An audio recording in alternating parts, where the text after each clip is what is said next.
I'm doing a lot of hard physical therapy, yes. I'm working on it too. Really, I wish it hadn't occurred. I have to tell you that much, but everything will work out. Imagine this. Jimmy Page, the renowned guitarist for Led Zeppelin, finally spoke about Eddie Van Halen after decades of quiet. Fans all around the world are stunned by the revelation. What ought to have been an homage to another guitar virtuoso degenerates into a whirlpool of icy realities, rivalry, and letdown. Page doesn't talk from envy, but from years of observing the rise and fall of a man who once revolutionized the guitar. The tone is somber, introspective, and occasionally brutally honest. Eddie's popularity has a bright sheen, but Page's remarks reveal the instability that lurked beneath the surface. It goes beyond technique and ego. It's about the harm that comes with unbridled fame. The world was taken by surprise when Van Halen initially burst onto the scene in the late 1970s. Eddie's crazy tapping technique and showman attitude made him a new icon of the electric guitar. However, resentment was simmering beneath the admiration.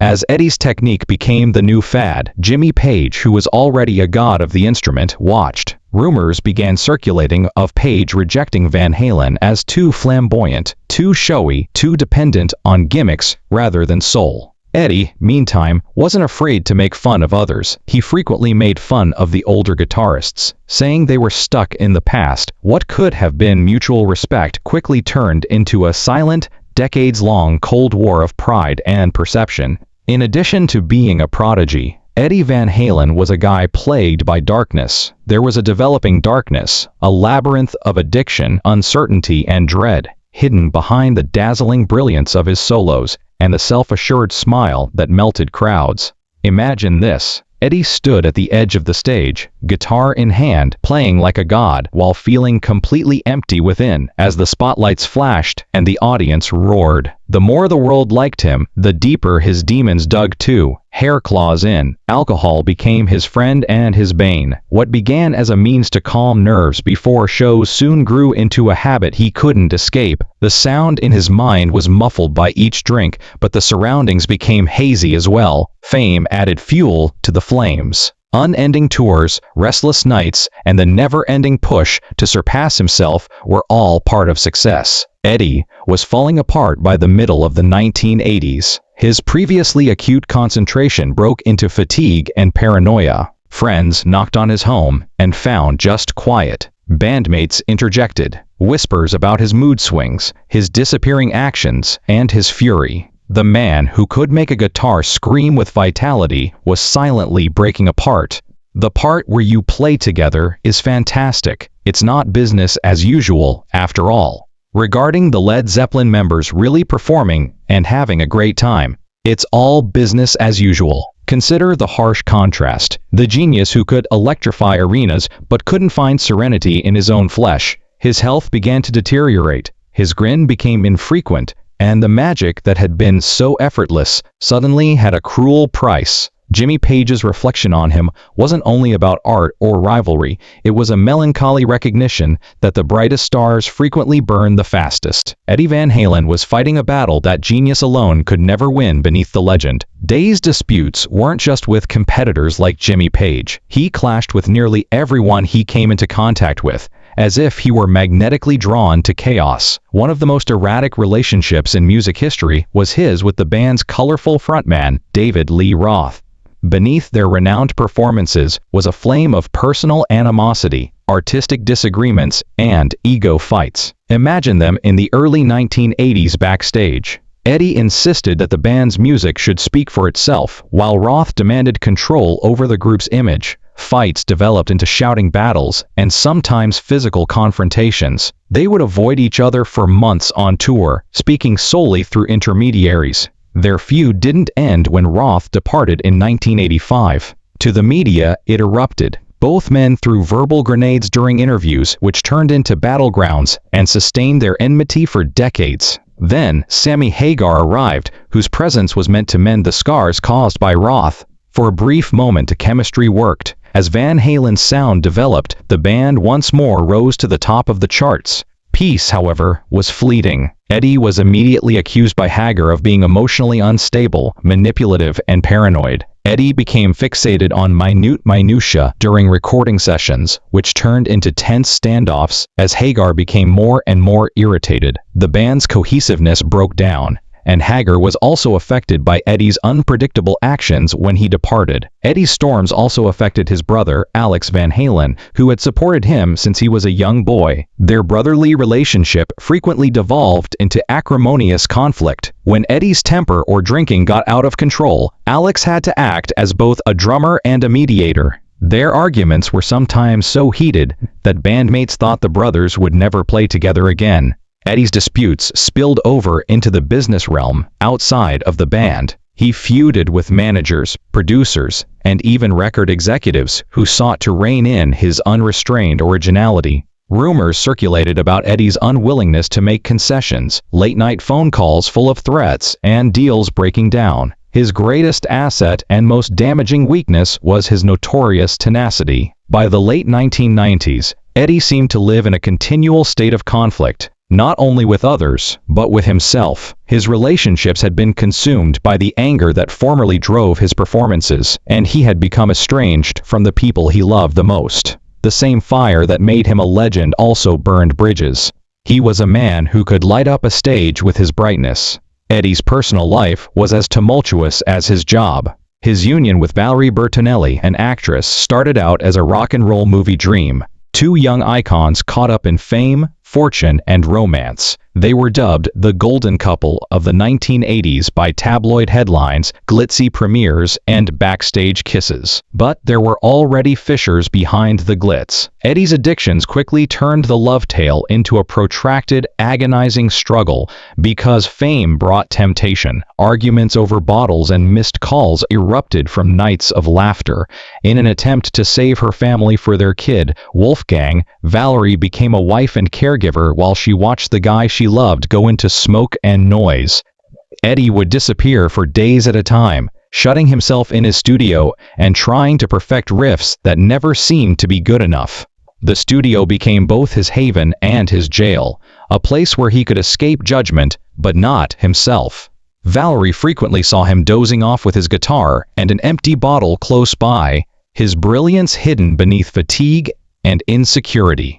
It wasn't a lack of affection when she ultimately filed for divorce in 2007. It was a matter of survival. Deep emotional wounds had already been caused. Only ashes and quiet remained after the fairy tale had burnt away. After their breakup, Eddie remarried, searching for stability, but he was followed by the ghosts of his past. Even Wolfgang found it difficult to connect with the father who was buried in his own suffering, but his bond with his son remained strong. Family dinners were replaced by quiet phone conversations and short visits. He held sorrow like a weight he couldn't shake, constantly dwelling on the years he'd wasted. Even when surrounded by people, he was lonely. A man caught between creativity, addiction, and the eerie echo of his own music, plagued by the life he may have had. Eddie's reputation started to drastically shift as the years passed. The man who had once dominated the stage with a smile and boundless enthusiasm started to diminish into a shadow of his former self. Imagine this: dimly lit studios with half-empty bottles strewn about and cigarette smoke. Eddie crouched over his instrument in quiet, as did the boss in the console. His fury, previously famous in modest doses,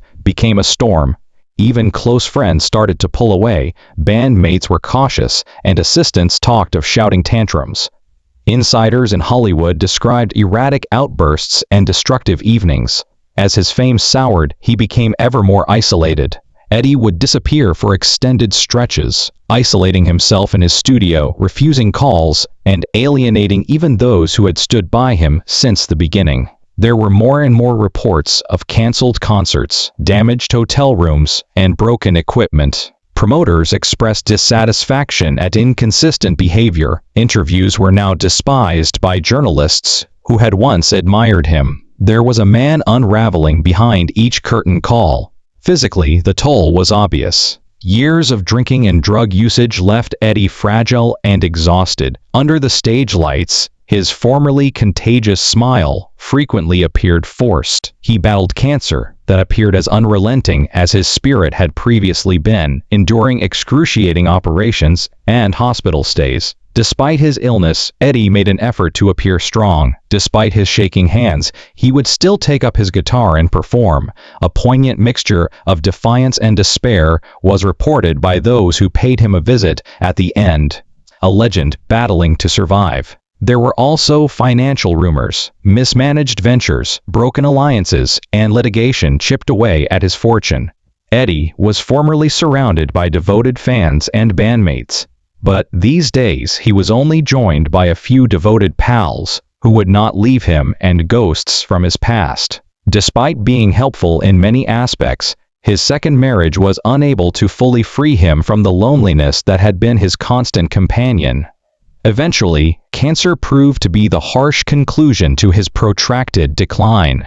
He was emotionally and physically exhausted by the illness, which compelled him to enter hospital rooms where wires and machines took the place of guitars. According to those who knew him well, he was always thinking about music. His fingers would tremble even in the quietest of times, imitating frets that were no longer there. This anguish, the collapse of a man who had once personified everything wild and free about rock and roll, was encapsulated in Jimmy Page's comments. The world witnessed the brilliance, the showman, and the legend. They were blind to the oppressive loneliness and the never-ending evenings spent fighting inner demons. Few were aware that there was a scream for connection hidden behind every fiery solo. The closer Eddie got to the conclusion, the louder the sound echoed. When Jimmy Page did speak, it wasn't merely a criticism. It was a reckoning that seemed to be the end of a protracted, stormy period in the history of rock. He spoke with the authority of a man who had witnessed everything. The cost, the climb, and the craziness of genius. Rock was eternally altered by Eddie Van Halen, but his life story also served as a warning about the perils of living too near the edge and burning too quickly. Those who knew him well loved and dreaded him, saw him as both a hero and a victim, an innovator and a destroyer. Imagine Eddie as he ages, his formerly flaming eyes fading, his hands still shaking on the fretboard as he pursued the sound that immortalized him. Though it flickered painfully, surrounded by regrets and what-ifs, the fire inside him never really burned out. His renowned guitar solos, which had previously been characterized by swagger and exuberance, now had undertones of melancholy, as though every note reflected all that he had lost: love, friendships, health, and mental tranquility. Eddie is frequently described as a genius ahead of his time by fans and other musicians, yet brilliance can be a lonely companion. Generations had been inspired by him, and he had transformed the electric guitar and created a new vocabulary of sound. But the demons that plagued him were not silenced by the acclaim. Between the riffs and solos that shaped a generation, his addiction, shattered relationships, and diseases all became part of his legacy. Page thought back on Eddie's life out of sadness rather than spying. He knew what cost to be a legend. He had witnessed too many greats, Cricks, Bonham, Moon, and Fall, be treated equally. According to Page, Eddie's legacy encompassed not just his groundbreaking method, but also the price he paid to get there. Obsession, genius, and fame had become a double-edged sword. When fans listen to Van Halen songs again now, they hear more than just stadium anthems and roaring guitars. They hear a man battling time, suffering, and his own frailty while putting his heart into every note. His music is still wild, electrifying, and timeless, representing all that is both tragic and lovely about rock and roll. The remarks of Jimmy Page are a warning as well as an homage. Steel is not what legends are built of. Like everyone else, they bleed, they falter, they break. And despite all of his craziness, genius, and heartache, Eddie Van Halen was the most human of them all.